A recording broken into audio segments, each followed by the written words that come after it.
Hello, story lovers. Welcome back to my channel, Possessive Husband, Innocent Wife, Part 104. అబ్బో! అయ్యగారికి college సబ్జెక్ట్‌లో skills మాత్రమే ఉన్నాయి అని అనుకున్నాను. తమరికి సైకాలజీ కూడా తెలుసా? అని అడిగేసరికి ఏదో కొంచెం తెలుసులే అని చెబుతూ ఆమె ముక్కు మీద ముద్దు పెట్టడంతో చాలు చాలు మిగిలింది పెళ్ళైన తర్వాత. ఇంక వెళ్ళు అని వరుణ్ భుజాలు పట్టుకుని వెళ్ళిపోమ్మన్నట్టుగా చూడడంతో రాక్షసి కొంచెం కూడా కనికరం లేదే నీకు? నీకోసం నీ ప్రేమ కోసం ఇంత తాపత్రయపడుతున్న ఈ ప్రేమ దాసుడితో ఇలాగైనా ప్రవర్తించేది అనగానే అబ్బో! ఈ ప్రేమ తట్టుకోలేకే పంపించేస్తున్నాను. బయలుదేరండి.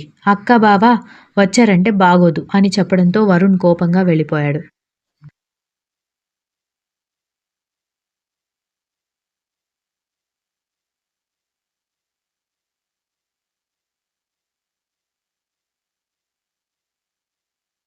ధాత్రి నవ్వుకుంటూ తన గదిలోకి వెళ్ళిపోయింది.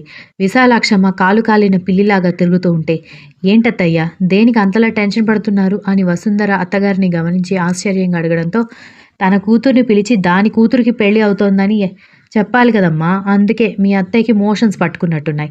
నువ్వెళ్ళి నిద్రపో తల్లి అని తాతగారు చెప్పేసరికి మరి సత్యవతిని అడగకుండా వరుణ్కి ధాత్రికి పెళ్లి చేయాలని ఎందుకు అనుకున్నారు అత్తయ్య అనగానే అప్పుడు అవన్నీ ఆలోచించలేదే, ఇప్పుడు ఆలోచిస్తుంటే భయం వేస్తోంది. అసలే నీ ఆడపడుచు పెద్ద గయ్యాళి గంప అంది విశాలాక్షమ్మ.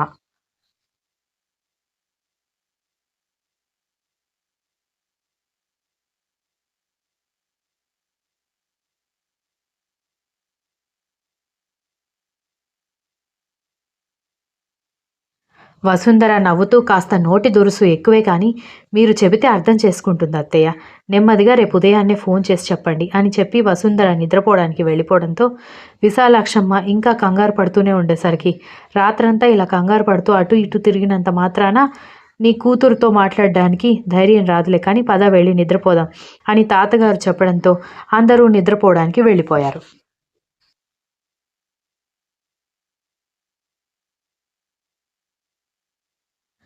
ఉదయాన్నే ఎంగేజ్మెంట్ కావడంతో అందరూ ధాత్రిని రెడీ చేయడంలో బిజీగా ఉంటే విశాలాక్షమ్మ సత్యవతికి ఫోన్ చేయడంతో ఉదయాన్నే లేచి టీవీలో ఏదో డివోషనల్ ప్రోగ్రాం వస్తుంటే చూస్తున్న సత్యవతి మొబైల్ రింగ్ అయిన సౌండ్కి ఫోన్ వైపు చూసి వాళ్ళ అమ్మ దగ్గర నుంచి ఫోన్ వస్తూ ఉండడంతో ఇదేంటి మా అమ్మ ఇప్పుడు ఫోన్ చేస్తోంది అనుకుంటూ మొదటి 2 సార్లు ఎత్తకపోయినా వాళ్ళ అమ్మగారు ఆపకుండా ఫోన్ చేస్తూనే ఉండడంతో ఫోన్ ఎత్తి ఎందుకు ఫోన్ చేస్తున్నావు, నీకు నీ కూతురు కంటే నీ కొడుకు కోడలు నీ మనవడే ఎక్కువ కదా, వాళ్ళ సంతోషమే ముఖ్యం కదా అనగానే ఏంటి అలా మాట్లాడతావు, నాకు నీ సంతోషం కూడా ముఖ్యమే అంది విశాలాక్షమ్మ.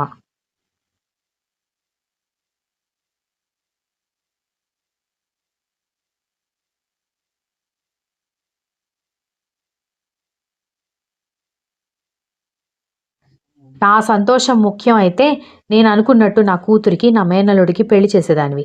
ఇలా వాడికి నచ్చిన అమ్మాయికి ఇచ్చి పెళ్లి చేసి నా పరువు తీసేదానివి కాదు అనగానే ఓసే పిచ్చి మొహం దానా, నీ సంతోషం గురించి ఆలోచిస్తున్నాను అంటే ఏదో ఒక గంట, ఒక నెల, ఒక సంవత్సరం సంతోషం గురించి కాదే, నువ్వు జీవితాంతం సంతోషంగా ఉండాలని అనుకుంటాను అనగానే అంటే ఏంటి, నా మేనల్లుడికి నా కూతురికి పెళ్లి చేస్తే నేను సంతోషంగా ఉండను అంటున్నావా అనగానే ముమ్మాటికి వాడు ఆల్రెడీ నీకు చెప్పేశాడు. ధాత్రి మీద మరదలైనా కూడా చెల్లెల్లాంటి ఫీలింగ్ తప్ప పెళ్లి చేసుకోవాలని ఆశ లేదు, అందుకే నేను తనని పెళ్లి చేసుకోలేదు అని అంతా విని కూడా మళ్ళీ ఇలా మాట్లాడితే నేనేం చెప్పాలి చెప్పు అనగానే సరే ఇంతకెందుకు ఫోన్ చేసావో చెప్పు అంది సత్యవతి.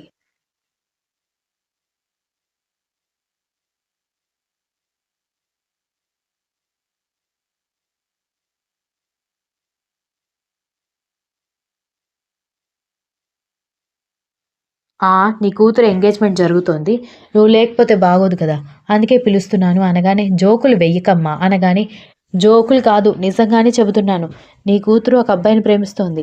ఎంగేజ్మెంట్ పెళ్లి డేట్ కూడా ఫిక్స్ అయిపోయింది.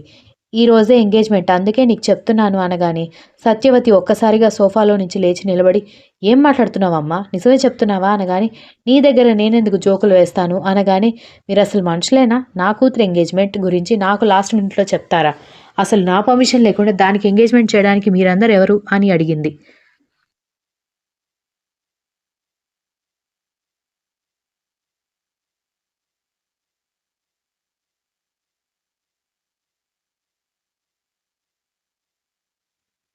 మీ అమ్మని, దానికి అమ్మమ్మని. నీ బోడి పర్మిషన్‌తో నాకేంటి పని? నా మనవరాలికి ఎవరినిచ్చి పెళ్లి చేస్తే అది సంతోషంగా ఉంటుందో, సుఖంగా ఉంటుందో అలాంటి అబ్బాయిని చూశాను, సెలెక్ట్ చేశాను. ఆ పిల్లాడు కూడా నీ కూతురంటే ప్రాణం పెట్టేలా ఉన్నాడు. అలాంటివాడు నీకు ప్రపంచం అంతా జల్లెడ పట్టినా దొరకడు. ఇప్పుడు నీకు నచ్చకపోయినా నీ కూతురు సంతోషంగా ఉండడం చూశాకైనా నీకు అర్థమవుతుందిలే. ఇప్పుడైతే త్వరగా బయలుదేరి రా. ఫ్లైట్ టికెట్ మీ అన్నయ్య బుక్ చేశాడు. అరగంటలో ఫ్లైట్ ఉంది. ఈలోపు బట్టలు సర్దుకుంటావా లేకపోతే ఉన్న పళంగా ఎయిర్పోర్ట్కి వచ్చి ఫ్లైట్ ఎక్కుతావా అనేది నాకు అనవసరం. కానీ ఎంగేజ్మెంట్ రింగు తొడిగే సమయానికి నువ్విక్కడ ఉండాలి అని చెప్పి ఫోన్ కట్ చేసింది విశాలాక్షమ్మ.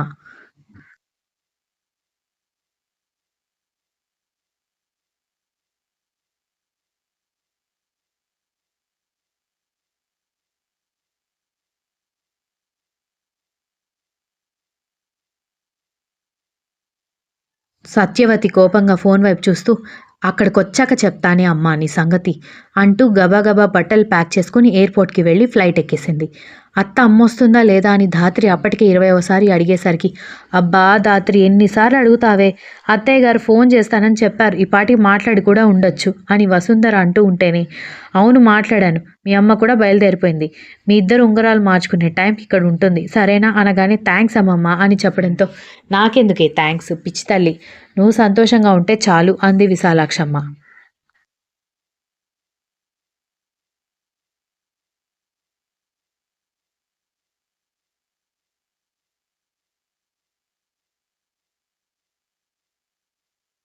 ధాత్రి దక్ష ధాత్రిని దక్ష రెడీ చేస్తుంటే రెడీ అవుతూ ఉండడంతో వరుణ్ దగ్గర నుంచి మెసేజ్ వచ్చేసరికి, ఆ రోజు వరుణ్ కాల్ చేస్తే ఎవరో ఫోన్ చేశారని అబద్ధం చెప్పావు కదా అని దక్ష అడిగేసరికి ధాత్రి గతుక్కుమంటే, సరేలే నీ కారణాలు నీకుంటాయి కాబట్టి నేను అర్థం చేసుకోగలను.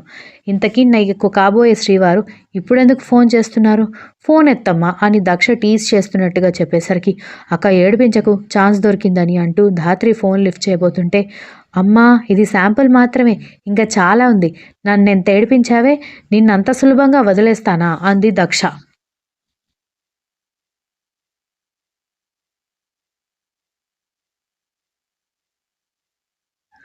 ఆహా! ఇది తూచ్ నేను ఒప్పుకోను. నీ క్యూట్ చెల్లెల్ని కదా ఇలా ఏడిపించకూడదమ్మా అనగానే, అంత ఓవర్ యాక్షన్ వద్దమ్మా. పెళ్లి నుంచి స్టార్ట్ చేసి 3 రాత్రుల వరకు మామూలుగా ఆడుకున్నావా నువ్వు నాతో? ఇప్పటి నుంచి నేను కూడా చూపిస్తాను కదా అని దక్ష అనగానే, రాత్రి ఏడుపు మొహం వేసుకుంటే వరుణ్ మళ్ళీ ఇంకా ఏదో మెసేజ్ పెట్టడంతో, త్వరగా రిప్లై ఇవ్వు లేకపోతే పిల్లాడు అల్లాడిపోయేలా ఉన్నాడు అని తలలో పూలు కూడా పెట్టేసి అంతా అయిపోయింది. సూపర్‌గా ఉన్నావు. నాకు తెలిసి సెల్ఫీ అడగడానికి మెసేజ్ చేసి ఉంటాడు. ఆయన ఒక ఇంట్లో ఉండి సెల్ఫీ అడగడం ఏంటో అని అనుకుంటూ దక్ష బయటికి వెళ్ళగానే వరుణ్‌కి రిప్లై ఇస్తూ కూర్చుండిపోయింది ధాత్రి.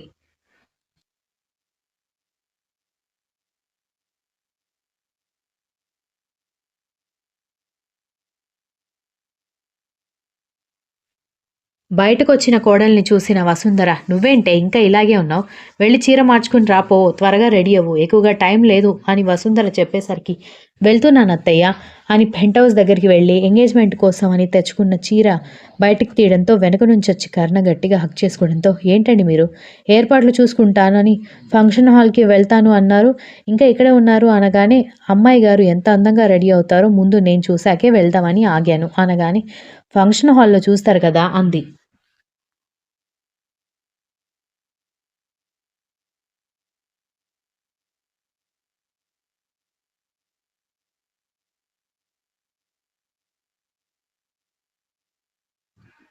అక్కడ నాతో పాటు చాలామంది ఉంటారు. నా భార్య అందంగా రెడీ అయిన తర్వాత మొదటిసారి నేనే చూడాలి అనగానే, ఏంటండి మీరు మరీను అని దక్ష నవ్వుతూ ఉంటే, ఇది లవ్. నేనంటే నీకెలాగో ప్రేమ లేదు. నా ప్రేమనైనా అర్థం చేసుకో అనగానే దక్ష ఉక్రోషంగా చూస్తూ, నాకు మీ మీద ప్రేమ లేకుండానే మిమ్మల్ని పెళ్లి చేసుకున్నానా అని మూతి తిప్పుకుంటూ ఉంటే, సరే త్వరగా రెడీ అవ్వు, నీకొక గిఫ్ట్ అని చెప్పి కర్ణ బయటికి వెళ్ళిపోవడంతో, ఏంటో అనుకుంటూ గబగబా దక్ష రెడీ అయ్యి బయటకొచ్చేసరికి కర్ణ ఎక్కడ కనిపించలేదు. కానీ బెడ్ మీద ఒక రూబీ నెక్లెస్ కనిపించడంతో ఆశ్చర్యంగా చూస్తూ అది చేతిలోకి తీసుకోగా, ఎలా ఉంది అంటూ వచ్చాడు.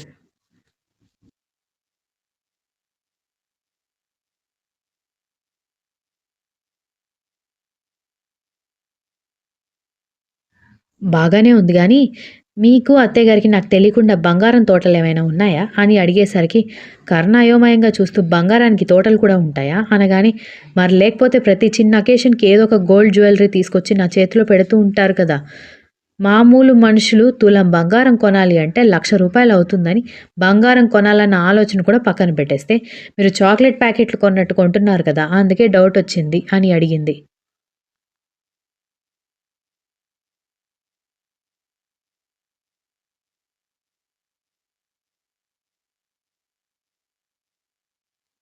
అతను నవ్వుతూ ప్రేమించిన వాళ్ళ కోసం నేనేమైనా కొంటాను అని చెప్పి బాక్స్‌లో ఉన్న రూబీ నెక్లెస్ ఆమె మెడలో అలంకరించి కంఠం మీద ముత్యమంత ముద్దు పెట్టాడు. దక్ష గట్టిగా కళ్ళు మూసుకుని ఊపిరి వేగం పెరుగుతూ ఉంటే ఈలోపు అక్కా ధాత్రి వదిన నిన్ను పిలుస్తోంది అని వరుణ్ బంధువుల్లో ఎవరో వరుణ్‌కి తమ్ముడు వరుసయ్యే వ్యక్తొచ్చి పిలవడంతో ఒక్కసారిగా ఉలిక్కిపడి చూసేసరికి కర్ణ ఎక్కడ కనిపించకపోవడంతో ఇంతలో ఎక్కడికి వెళ్ళిపోయారు అనుకుంటూ పదరా వస్తున్నాను అంటూ ధాత్రి దగ్గరికి వెళ్ళింది Daksha. Continuous. If you like the story please like, share, comment and don't forget to subscribe.